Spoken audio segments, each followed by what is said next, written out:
शङ्करं शङ्कराचार्यं सूत्रभाष्यकृतौ वन्दे भगवन्तौ पुनः पुनः भगवन्तौ पुनः पुनः। नमः श्री शङ्करानन्द गुरुपादाम्बुजन्मने सविलासमहामोह ग्राहग्रासैककर्मणे तत्पादाम्बुजरूहद्वन्द्व सेवा निर्मलचेतसां सुखबोधाय तत्त्वस्य विवेकोऽयं विधीयते विवेकोऽयं विधीयते।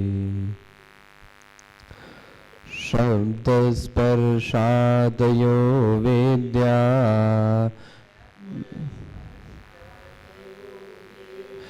वैचित्र्या जागरे पृथक् तास्तत्संवित एकरूप्यान्न भिद्यते तथा स्वप्नेऽत्र वेद्यं तु न स्थिरं जागरे स्थिरम् तत्त्वभेदोस्तयोः संवित एकरूपा न भिद्यते सुप्तोत्थितस्य सौषुप्त तमो बोधो भवेत् स्मृतिः स चावबुद्धविषयाव मुद्धं तत्तदात्मा सबोधो विषयाद् भिन्नो न बोधात् स्वप्नबोधवत् एवं स्थानत्रयपेका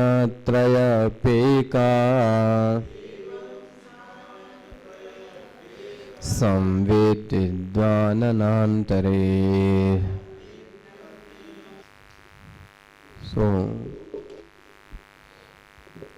मैंने आपसे दो बातों का निवेदन किया। एक तो जो गुण है वो कभी भी स्वतंत्र नहीं हो सकता।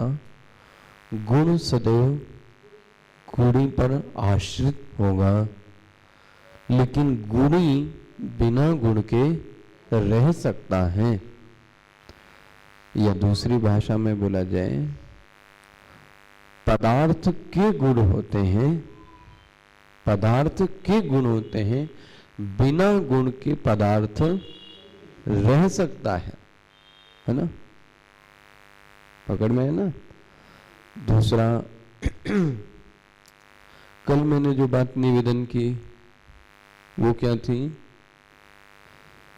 सुख और दुख न तो गुण है न तो गुण। किसी भी पदार्थ का धर्म नहीं है गुण।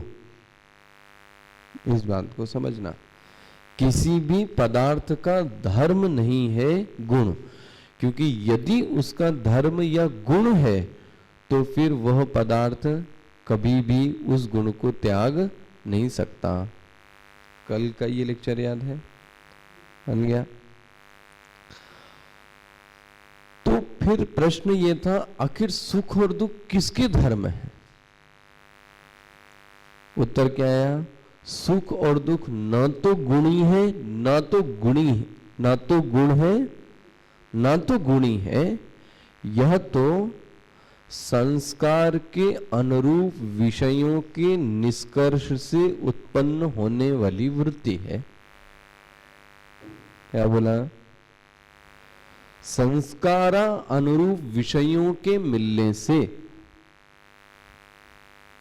संस्कारा अनुरूप विषयों के मिलने से जो वृत्ति बनती है उस वृत्ति को क्या बोलते हैं? सुख। और उस दूसरी वृत्ति को क्या बोलेंगे? दुख। बना? किसी भी पदार्थ का धर्म नहीं है, याद रखना, सुख और दुख। वो तो विषय और संस्कार अनुकूल मिल गए तो फिर क्या हो गया? सुख, वरना दुख। ठीक है ना? अब जरा देखना, शब्द स्पर्शादयो वेद्या, कितने विषय बताए गए? 5। रूप, स्पर्श, शब्द, रस, गंध। शब्द, रूप, रस, गंध। बोले वेद्या, वाह, ये विषय का पहला विशेषण है।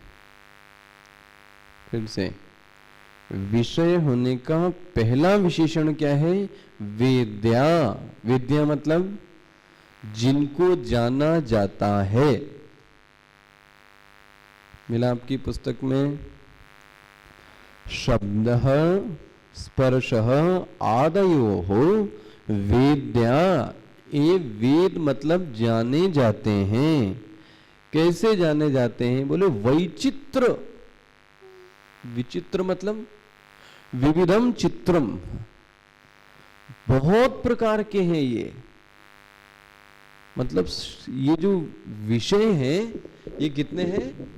बहुत प्रकार के हैं, विचित्र विचित्र हैं। कहां पर? जागरे। मिला शब्द? पहला ही श्लोक है भाई, मिश्रण। वैचित्र, वैचित्र मतलब बहुत विचित्र विचित्र प्रकार के हैं। कहां पर?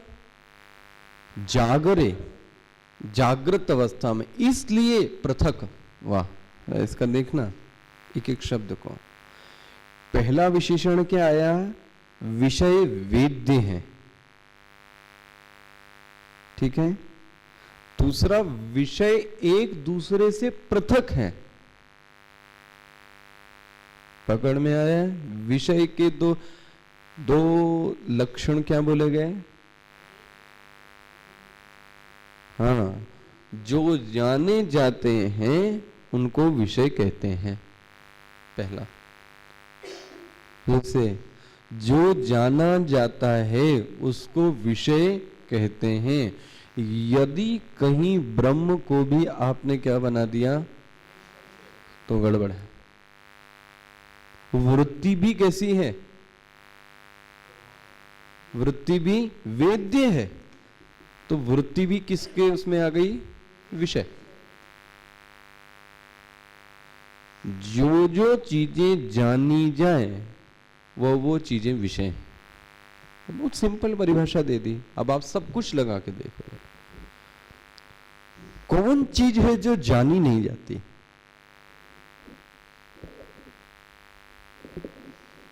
बोलो जी, कौन सी ऐसी चीज है जिसको जाना नहीं जाता है?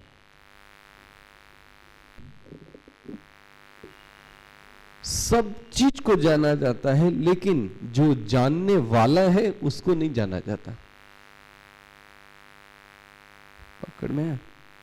सब चीज को जाना जाता है, जो इसको जान रहा है उसको कोई नहीं जानता। तस्य भाषा सर्वमिदं विभाति, उसको कोई नहीं जानता। देखो पकड़ में है ना? यदि कहीं आपने ब्रह्म को जानने की कोशिश की तो वो भी कैसा बन गया? विषय। क्लियर हुआ? तो विषय का पहला विशेषण क्या हो गया? विषय वह होते हैं जो वेद्य होते हैं, जिनको जाना जाए वह विषय। अच्छा, दूसरा विषय पृथक। अब पृथकता का हेतु क्या होगा? विषय पृथक है, इसका हेतु क्या होगा? और आपकी सब कुछ उत्तर आपकी किताब में ही दिया होता है, आप उस लाइन पे केंद्रित रहने का प्रयास किया करो। जो आप ग्रंथ पढ़ रहे हो ना, वो किताब में ही उत्तर दिए होते हैं, आप इधर उधर करोगे तो बहकोगे। उत्तर क्या दिया गया? विषय पृथक है। क्यों? वैचित्र, विचित्र प्रकार के हैं, इसलिए पृथक उत्तर दिया गया है आपकी किताब में। सोचो तो जरा, इससे एग्जैक्ट उत्तर तो कोई नहीं दे सकता जो विद्यारण्य स्वामी जी ने अपनी ग्रंथ में ही दे दिया। देखो आप जरा किताब देखो पहले। शब्द स्पर्शादयो वेद्या, तो पहला विशेषण क्या हो गया? वेद्या। दूसरा वैचित्र, वैचित्र मतलब बहुत प्रकार के होने से पृथक, तो पृथक का हेतु क्या दे दिया? जो चीजें बहुत प्रकार की होंगी वो चीजें नेचुरली हो गया। या इसको टेक्निकल शब्द यदि बोला जाए, कोई चीज किसी से पृथक कब होगी? और टेक्निकल क्या बोलेंगे उसको?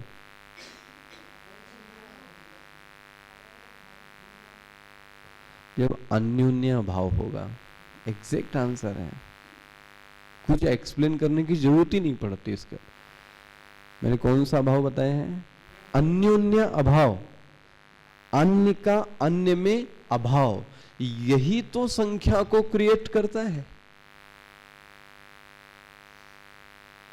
घड़ी अलग है, माइक अलग है, क्यों? क्योंकि घड़ी का अन्योन्य अभाव है माइक में, और माइक का अन्योन्य अभाव है। ये समझ में आया कि नहीं? क्या नाम है वो इन समझ में आए? अन्योन्य अभाव मतलब क्या? अन्योन्य अभाव मतलब क्या? हाँ, अन्य का अन्य में, इसके कारण ही दुनिया में गिनती निकली। कोई चीज दो क्यों कहलाती है? क्योंकि एक पहले में नहीं है और दूसरी पकड़ में ना, इसलिए दो। भाई ये उंगली कितनी है? दो। क्यों?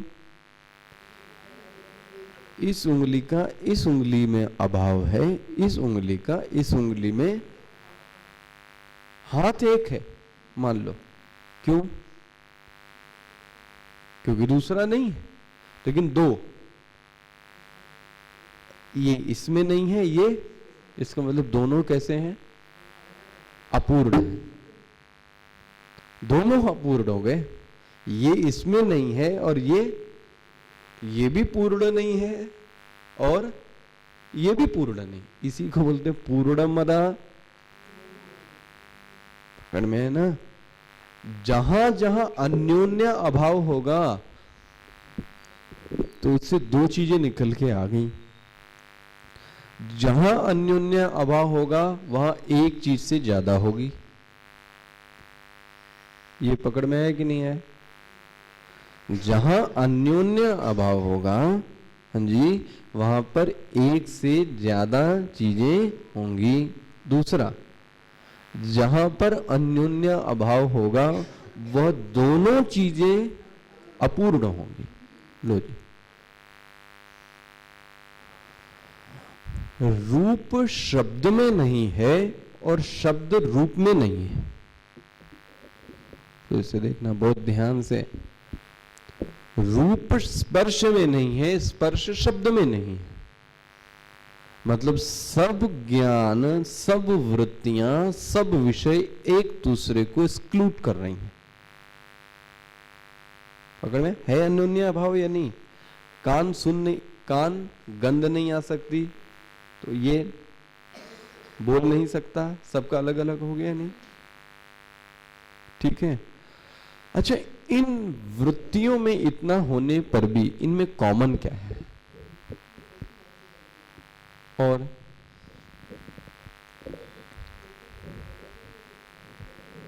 ये सब ज्ञान है।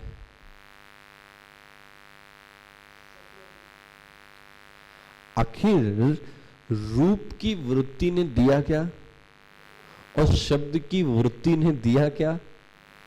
पकड़ में आना जरा।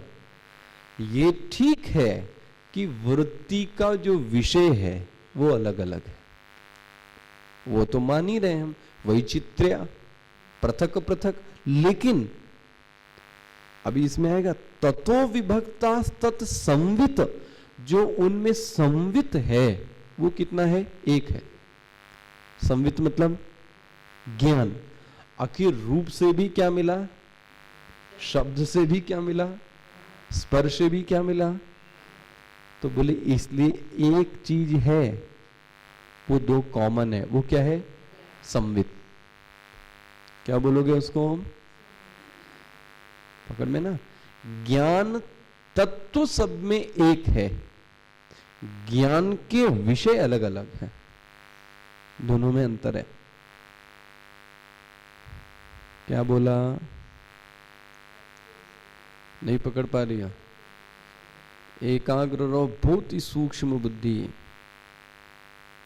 ज्ञान के विषय अलग अलग हैं, लेकिन ज्ञान का जो तत्व है वो कैसा है? एक। अब ये एग्जाम्पल इस पे शोभा नहीं देता, फिर भी जल तो एक है, लेकिन लहरें, हर लहर का अंत किसमें है? हर वृत्ति का अंत किसमें है? ज्ञान। रूप की वृत्ति ने दिया क्या? ज्ञान। स्पर्श की वृत्ति का अंत किसमें हुआ? पकड़ में रहा है?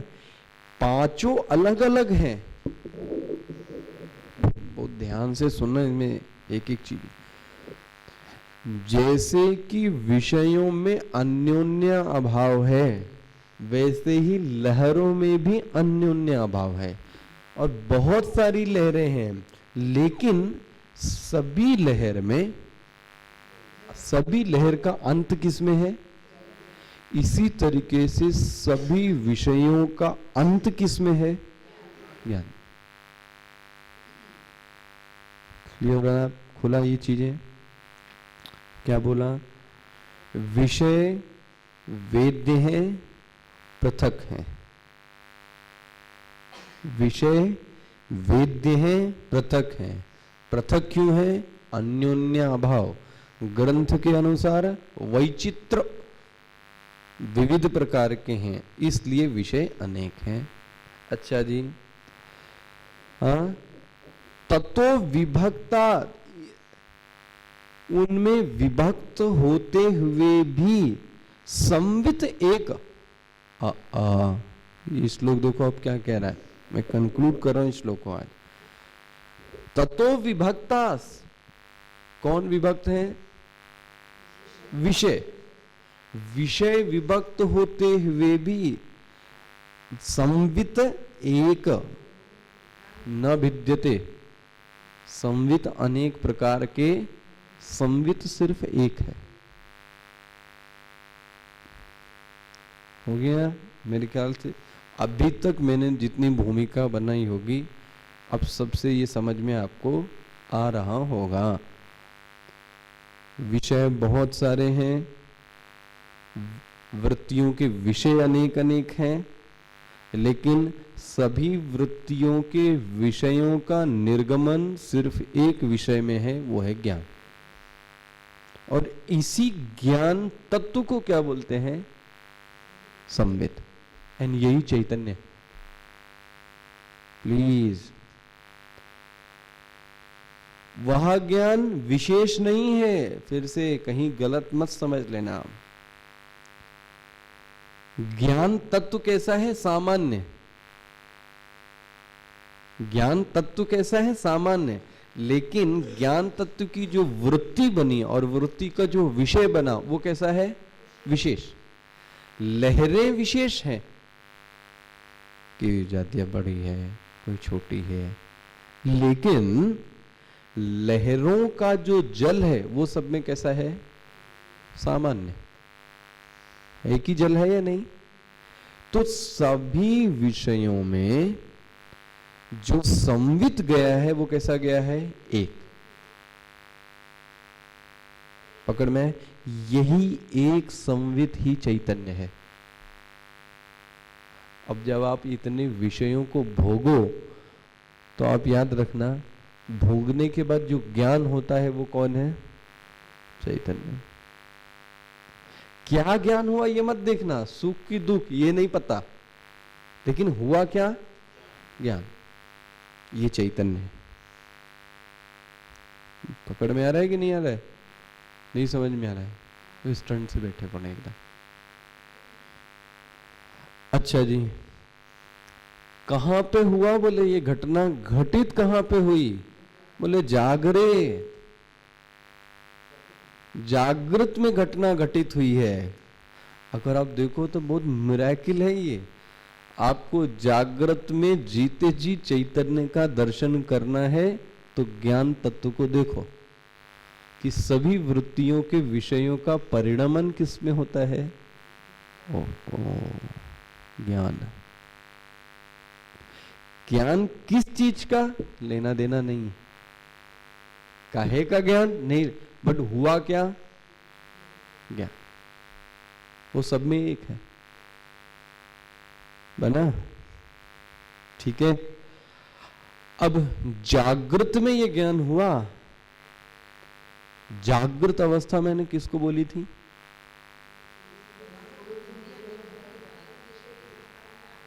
विषयी ही इंद्रिया उपलब्धा।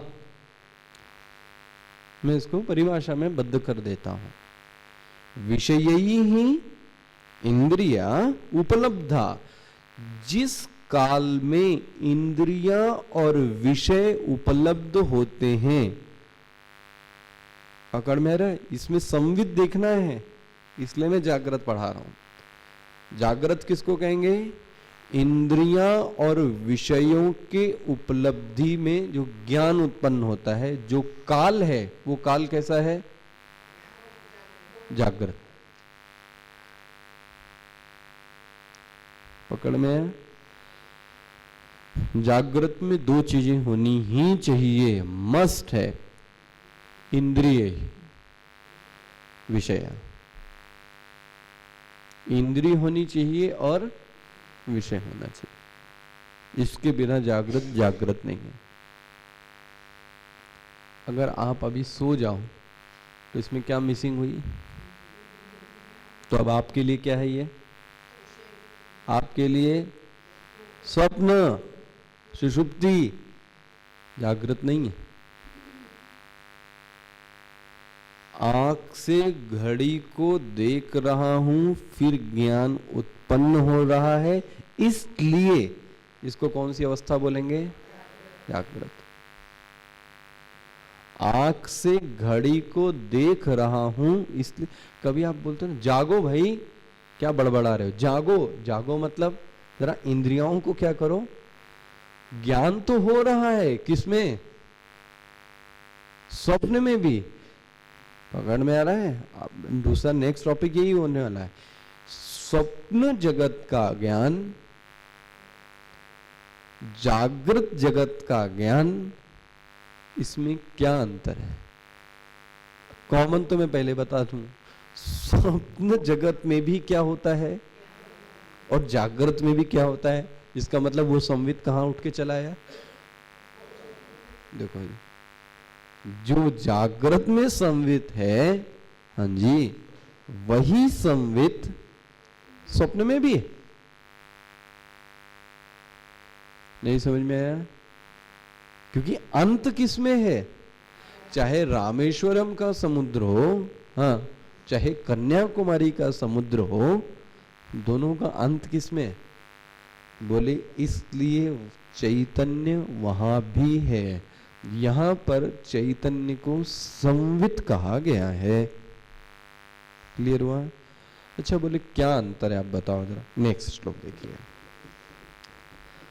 तथा स्वप्नेत्र वेद्यम तु, यहां भी बोले वेद्य। वेद्य मतलब यहां भी जाना जाता है। लो जी, स्वप्न भी क्या बन गया? विषय। विषय जागृत में भी बना था विषय, स्वप्न में भी क्या बन गया? विषय। तथा स्वप्नेत्र वेद्यम तु न स्थिरम जागरे स्थिरम। देखो अंतर क्या है? वहां पर विषय स्थिर थे, यहां पर विषय स्थिर नहीं है। देखो क्या लिखा है? न स्थिरम, न स्थिरम जागरे स्थिरम। न स्थिरम मतलब स्थिर कैसे नहीं स्थिर है? बोले जैसे जागर में स्थिर थे, जैसे जागृत में वेद्य विषय स्थिर थे, वैसे स्वप्न अवस्था में वेद्य विषय स्थिर नहीं है। लेकिन ये नहीं कहा गया कि वेद्य विषय है नहीं। पकड़ना जरा, वेद्य विषय है, लेकिन वेद्य विषय स्थिर। जैसे यहां पर घड़ी कैसी है? स्थिर है। लेकिन वहां का कोई विषय स्थिर रहता है? हर एक मिनट में वो जो स्वप्न होता है क्या होता है? खिसकता है। बहुत ज्यादा देर तक वह विषय वहां पे रहता ही नहीं। कहां पर? स्वप्न में। पकड़ में है? स्वप्न जगत में जो विषय है वह स्थिर नहीं है। जागृत जगत में जो विषय है वह स्थिर है।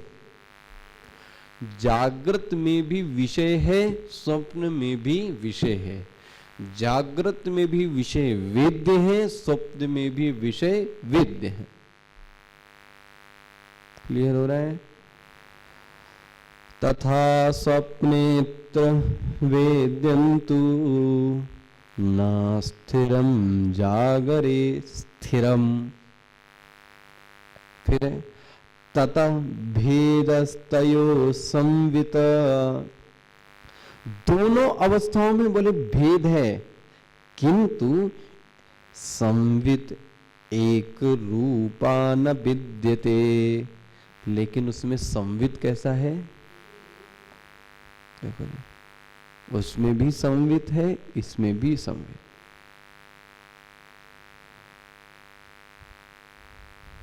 इसमें क्या नहीं समझ में आया?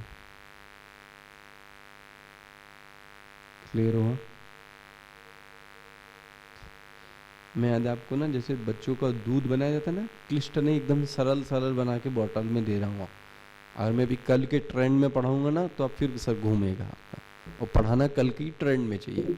मैं सब काट काट के पढ़ा रहा हूँ आपको ये एक श्लोक पे आके, वरना तो बहुत कठिन आपको लगेगा। 2 दिन में आपकी खोपड़ी घूम गई है। मैंने देखा घूम गई थी, नहीं 2 दिन में भी। वो असली पंचदशी है, ये तो नकली वाली है। अच्छा जी, नाउ स्वप्न के ज्ञान और इसके ज्ञान में क्या अंतर है? हाँ,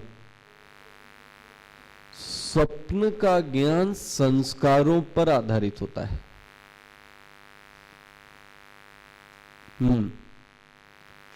स्वप्न का ज्ञान संस्कारों पर आधारित है। जागृत का ज्ञान तो हाँ विषयों पर आधारित है।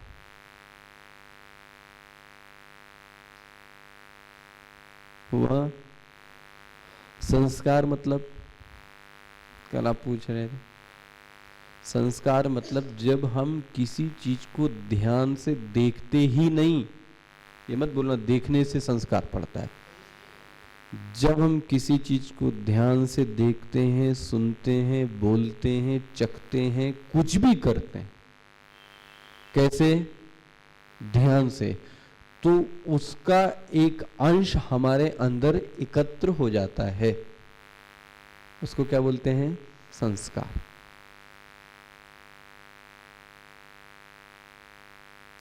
अब तो सुन में आया क्या है संस्कार? बीज रूप में वो पड़ा रहता है। कौन? संस्कार। ध्यान रखना, ये कभी गुल खिलाएगा? कौन? ये याद रखना, गुल तो खिलाएगा ही, लेकिन कब खिलाएगा ये नहीं पता। दृष्टांत ऐसा देते हैं, आपने बीज, जैसे मैं गेंदे का आजकल बीज आ रहा है, ठीक है, मैंने क्या किया? डाल दिया। अब ये पक्का है कि डाला है तो पेड़, लेकिन ये पता नहीं कि कब निकलेगा, क्योंकि निकलना किस पे निर्भर है? खाद, पानी, धूप। जब जैसा जिसको मिला वो अपना क्या हुआ? उन्हीं में से कोई तो 10 दिन पहले फूल दे देता है और कोई 20 दिन बाद देता है। क्यों? क्योंकि उसने जो पोषण लिया है वो अलग अलग लिया है। किसी को अच्छी धूप मिली, किसी को ठीक खाद मिली, किसी को ठीक पानी मिला। ऐसे ही, एक मिनट, यह जो संस्कार है ये भी 2 प्रकार के। एक होता है प्रबलतम संस्कार और एक होता है मंद संस्कार। ठीक है? प्रबलतम संस्कार तो जागृत में पूरे हो जाते हैं, लेकिन दुर्बल संस्कार हमको क्या दिखाते हैं? स्वप्न। जो चीजें हम यहां पे पूरी नहीं कर पाए, उस चीज को हम कहां पूरा करते हैं? स्वप्न। यही है या नहीं? हाँ, अब पूछो आप। हाँ? संस्कार को सिर्फ क्षय करना पड़ता है, संस्कारों को परिवर्तित कर सकते हो। क्योंकि जैसे संस्कार 10 गंदे पड़े हैं तो अच्छे संस्कार डालकर उनको क्या कर दो? आप दबा दो। पकड़ में रहे ना? अभी तक कोई, जैसे वाल्मीकि थे, तो अभी तक कैसी जिंदगी बीती थी? मारो, कूटो, लूटो, यही था। लेकिन उसके बाद की जिंदगी कैसे बीती? वो संस्कार क्या कर लिए उन्होंने? बदल गए कि नहीं बदल गए? इसलिए मैंने बोला था, जो जीवन है उसको लीड करने वाला जो तत्व है वो कौन है? संस्कार।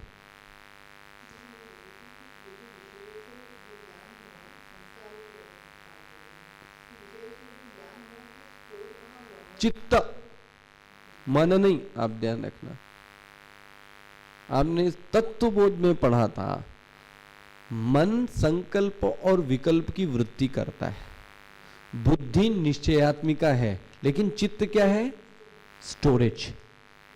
आपके जितनी भी चीजें हैं यहाँ पे एक स्टोरेज है आपके यहाँ पे, और उसमें क्या करते हो आप? ये चीजें वहां पे चली जाए। और जब स्वप्न निकलता है तो किससे निकलता है? ये स्टोरेज से निकलता है। इसलिए स्वप्न में भी अंतःकरण सक्रिय है। ठीक है, आप वृत्ति के पीछे, मैं आपको खुला, नेचुरली संस्कार किस रूप में, जब आप कोई वहां देखोगे तो किस रूप में देखोगे? मैंने आपको बहुत पहले एक बोला था, जब भी कोई ज्ञान होगा तो वह ज्ञान बिना वृत्ति के नहीं हो सकता। अब ये बात क्यों नहीं पचा पा रहे हो? कोई ज्ञान बिना वृत्ति के हो ही नहीं सकता। तो स्वप्न का भी ज्ञान होगा तो किससे होगा? सीधी सी बात है, उसमें क्या दिक्कत?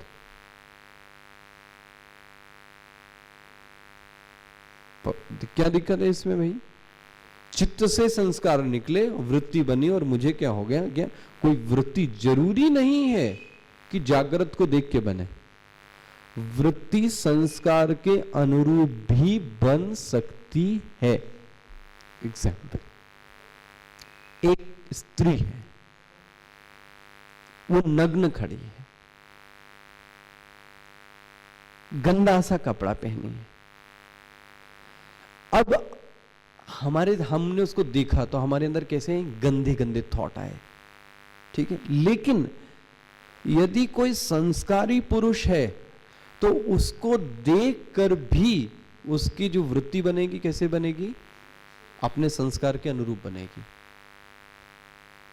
विषय इतना मायने नहीं रखता यदि आपके संस्कार कैसे हों? प्रबलतम हो। कितनी भी गंदगी सोसाइटी में आप क्यों ना रहो, यदि आपके संस्कार अच्छे हैं तो आप उनमें भी अच्छे बन के रह सकते हैं। और इसका सबसे बड़ा सबूत है विभीषण। विभीषण, सब लोग आसपास कैसे थे? खाओ पियो लूटो, राक्षसी तो थे, लेकिन आपने विभीषण को कैसे देखा है? पूर्व जन्म में सब अलग अलग है ना। आपके 2 बच्चों के संस्कार अलग अलग हैं। मैं तो ये कहता हूं आप उन पे क्यों जाते हो? आपके घर में 2 बच्चे हैं, उनके संस्कार अलग अलग है। क्यों? क्योंकि उनका जो पूर्व में जो उन्होंने अर्जित किया है वो दोनों कैसे थे? अलग अलग। तो वो संस्कार लेके ही आए हैं आप, बना ना। आगे वाला तो चल रहा है। अगर आप प्रबलतम संस्कार डालने में सक्षम हो जाओ, जैसे वाल्मीकि ने, तो अब अभी का अभी जीवन बदल सकता है। मनुष्य तू बड़ा महान है न, इंस्पायर कर सकता है। हम आपको क्या कर रहे हैं? अभी इंस्पायर कर रहे हैं। हो सकता है आप में ललक उठ जाए, नहीं, आप में इच्छा उठ जाए कि मुझे ये करना ही है, और हो सकता है आप कर देते हो काम। क्यों? इंस्पायर किसी ने किया। तो ये जो आप पढ़ रहे हो, ये क्यों? इस संस्कारों को परिवर्तित करने के लिए सभी के, यहां A to Z जो बैठा है, सभी के संस्कार परिवर्तित होंगे। लेकिन सबने लिया है वो बहुत, किसी ने इंटेंसिटी से लिया है, किसी ने टेक इट फॉर ग्रांटेड लिया है, किसी ने शो लिया है, ठीक है, किसी ने देखा जाएगा बाद में। अब उसका जो बीज भी जो फल निकलेगा वो भी कब निकलेगा? आपने जिस हिसाब से इनटेक किया है। किसी में आप देखते हो तुरंत ही उसका फल निकल आता है, उसका व्यक्तित्व बदल गया, वाणी बदल गई, चेहरा बदल गया। क्यों? उसने इनटेक अच्छी तरीके से किया है। उसने क्या कि मुझे सुधरना ही है। एक ने क्या बोला? ठीक है, बाद में देखा जाएगा, तो बाद में उसको भी परिणाम मिलेगा, ये भी ध्यान रखना। जो स्वप्न अवस्था है वह परिणाम है संस्कारों की। वहां जो सब दुनिया और जगत बनता है ना, वो वही बनता है, हाँ, जिस चीज के आपके संस्कार पड़े हों। कुछ संस्कार जो प्रबल होते हैं वो जागृत में पूरे हो जाते हैं, लेकिन जो संस्कार जागृत में हम पूरे नहीं कर पाते वो कहाँ पूरे होते हैं? इसलिए मुझे एक संत ने बहुत पहले ही कहीं बोला, बोले अपने व्यक्तित्व को देखना है ना तो स्वप्न से नापो। वो सब जाते क्या वो चीज स्वप्न में मुझे, जैसे आपने किसी लड़की को देखा और आपके अंदर किसकी वृत्ति आई? भोग की, सुंदर की कोई वृत्ति है, मैं इसको ये कहूं, मैं इसको ये बोलूं, और आप जागृत में डरते हैं। वो चीज कहां पूरे करते हो आप जाके? मैंने किसी अपने बच्चे को डांटना चाहा, बोलना चाहा, लेकिन जागृत में तो वो कहां पूरा करते हैं? हम जो चीज यहां नहीं पूरी करता है, हम उस चीज को कहां पूरी करना चाहेंगे? किसी न किसी रूप में हम उसको क्या करेंगे? निकालेंगे।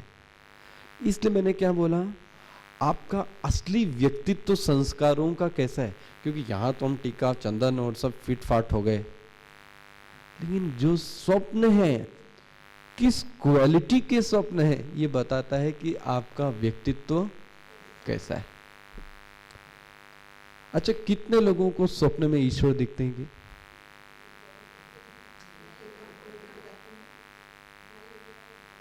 ये बाद में डिस्कस करते हैं ना, अभी मैं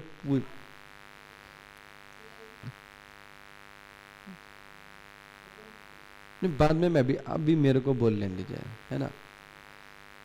जो स्वप्न अवस्था है वह परिणाम ही है संस्कार का। अब दोनों के अंतर में क्या फल आया? जागृत में और स्वप्न में जागृत विषय का परिणाम हुआ। ठीक है, यहां पे एक प्रोसेस आगे हो गई, जागृत से विषय उठाया कॉमर्शियल लेवल विषय उठाया, भेजा कहां पे, स्वप्न में, उसका क्या बन गया, संस्कार, और उस संस्कार को अब हम क्या कर रहे हैं, भोग रहे हैं। किसमें, स्वप्न में। वहां विषय को भोग कर संस्कार उत्पन्न कर रहे हैं, कहां पर, जागृत में। लेकिन स्वप्न में क्या कर रहे हैं, जो संस्कार हमने इकट्ठा कर रखे हैं उनसे हमारा क्या हो रहा है, मिलाव हो रहा है। अच्छा जी, वहां पर विषय स्थिर नहीं होते हैं, यहां पर विषय है।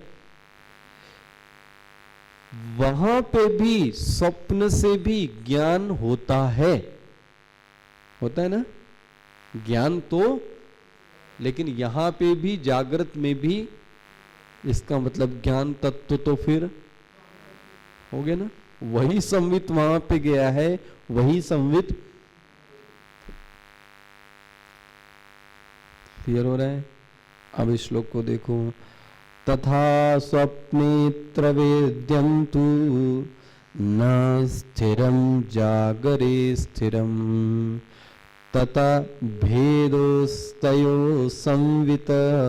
उनमें भेद होते हुए भी, तयो भेदो, लेकिन संवित एक रूपा न विद्यते। संवित में कोई भेद, ज्ञान जो तत्व है वो कैसा है, दोनों में एक ही है। क्लियर हुआ। अंदर इस पैराग्राफ को पढ़ डालिए।